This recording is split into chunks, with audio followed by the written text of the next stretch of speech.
할렐루야. 오늘도 주님의 크고 놀라우신 은혜와 평강이 여러분에게 함께 하시기를 간절히 축복합니다. 5월 12일 월요일, 오늘 우리에게 주시는 하나님의 말씀은 요한복음 16장 25절로 17장 8절입니다. 지금까지는 이런 것들을 내가 너희에게 비유로 말하였으나 다시는 내가 비유로 말하지 아니하고 아버지에 대하여 분명히 말해줄 때가 올 것이다. 그날에는 너희가 내 이름으로 아버지께 구할 것이다. 내가 너희를 위하여 아버지께 구하겠다는 말이 아니다. 아버지께서는 친히 너희를 사랑하신다. 그것은 너희가 나를 사랑하였고 또 내가 하나님께로부터 온 것을 믿었기 때문이다. 나는 아버지에게서 나와서 세상에 왔다. 나는 세상을 떠나서 아버지께로 간다. 그의 제자들이 말하였다. 보십시오. 이제 밝혀 말씀하여 주시고 비유로 말씀하지 않으시니 이제야 우리는 선생님께서 모든 것을 알고 계시다는 것과 누가 선생님께 물어볼 필요가 없을 정도로 환히 알려주신다는 것을 알았습니다. 이것으로 우리는 선생님이 하나님께로부터 오신 것을 믿습니다. 예수께서 대답하셨다. 이제는 너희가 믿느냐? 보아라, 너희가 나를 혼자 버려두고 제각기 자기 집으로 흩어져 갈 때가 올 것이다. 그 때가 벌써 왔다.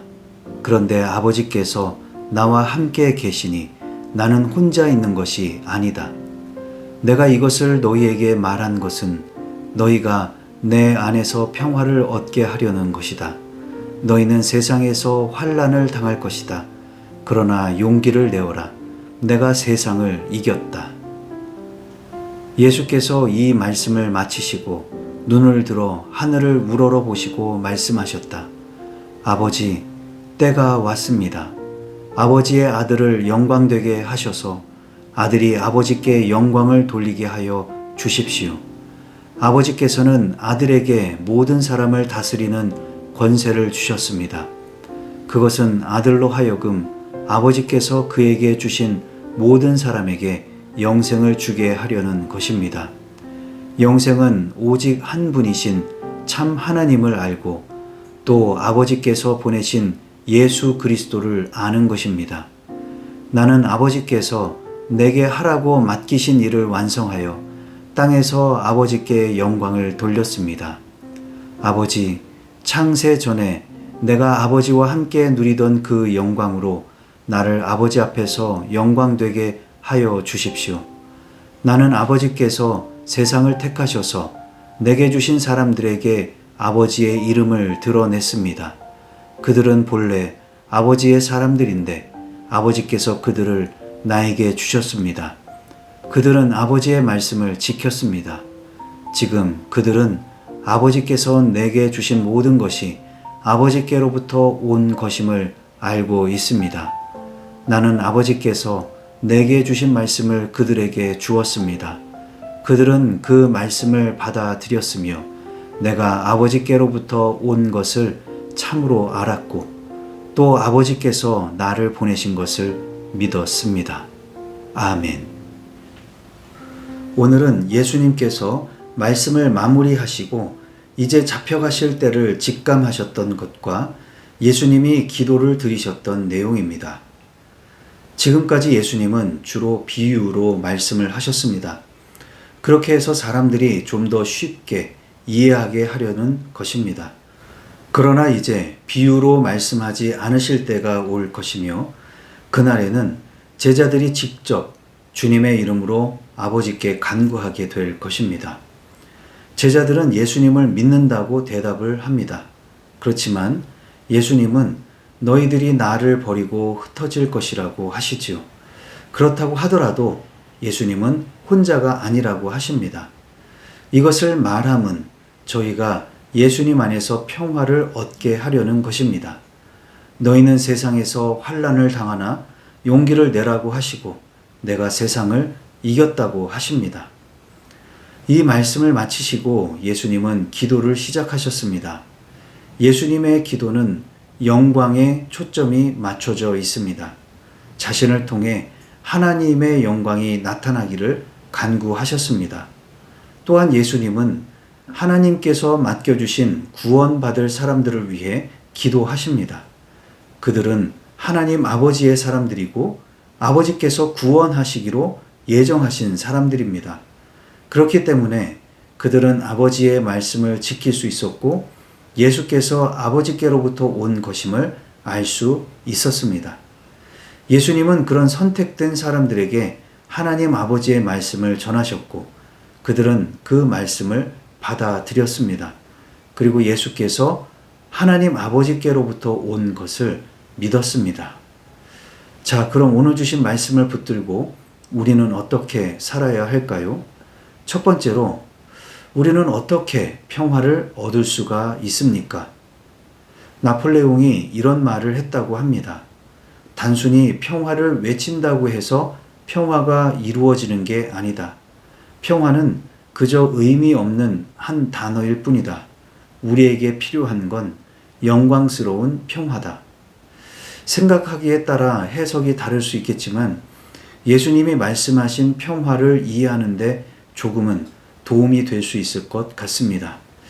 예수님은 내가 이것을 너희에게 말한 것은 내 안에서 평화를 얻게 하려는 것이라고 하셨습니다. 이 말씀의 뜻은 지금까지 예수님이 가르치신 말씀을 지켜 행할 때에 평화를 얻게 된다는 것입니다. 그렇다면 예수님의 말씀을 지키는 것은 어떤 것일까요? 그것은 마치 전쟁과 같다는 것입니다.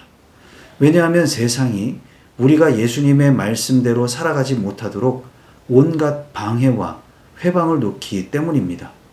심지어 예수를 믿는다는 것조차 전쟁이 되고 생명을 내놓아야 하는 시대도 있었습니다.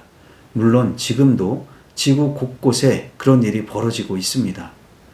그렇기 때문에 예수님은 우리가 세상에서 환난을 당한다고 말씀하신 것입니다. 그렇지만 예수님은 용기를 내라고 하시죠.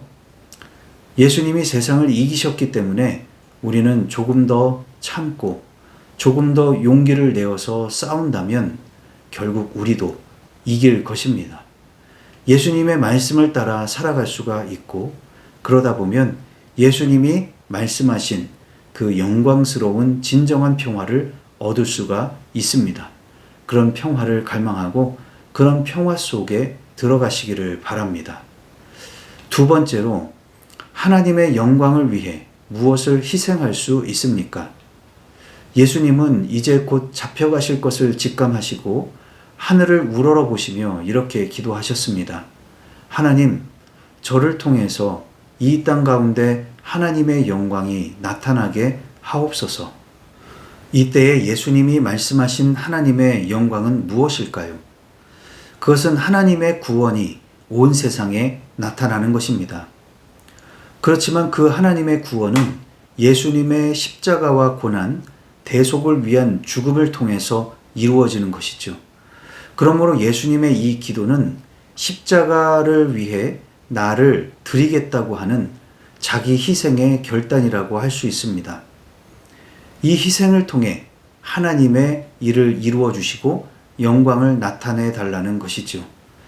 사실 우리 모두는 부모님의 희생을 통해 지금까지 살아갈 수 있습니다. 농부의 희생을 통해 농산물을 먹고 기술자의 희생을 통해 기술의 혜택을 누리는 것이죠. 지금 내가 어떤 편리함을 누리기 위해서는 누군가의 희생이 필요했던 것입니다. 이제 나는 어떤 희생을 할 수가 있을까요? 나의 작은 희생 하나하나를 통해서 하나님의 영광이 나타날 수 있는 것이 무엇이 있을까요?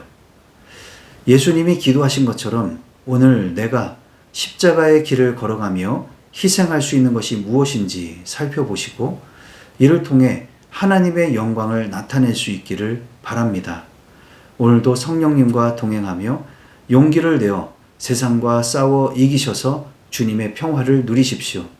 또한 내가 의를 위해 희생할 수 있는 것이 무엇인지 찾아보고 기꺼이 감당해 보시기를 바랍니다. 그래서 하나님의 영광을 나타내는 사람들이 되시기를 주님의 이름으로 축복합니다. 기도하시겠습니다. 사랑과 은혜가 풍성하신 하나님 아버지, 오늘도 말씀으로 새날을 열어주시니 감사를 드립니다. 주님의 말씀을 지켜 행하는 것이 참으로 어렵습니다. 그게 쉬웠다면 주님께서는 환난을 당할 것이라고 하시지도 않았겠지요. 이것 또한 전쟁임을 기억하며 용기를 내어 싸울 수 있는 우리 모두가 되게 하옵소서. 그래서 주 안에서 진정한 평화를 누릴 수 있게 해 주시옵소서. 또한 주님 앞에 드려야 할 나의 희생과 헌신이 무엇인지를 깊이 헤아려 봅니다. 성령님께서 기꺼이 드릴 수 있는 마음을 주셔서 감당하게 하시고 이로써 하나님의 영광을 나타낼 수 있도록 인도해 주시옵소서. 예수님의 이름으로 기도하옵나이다. 아멘.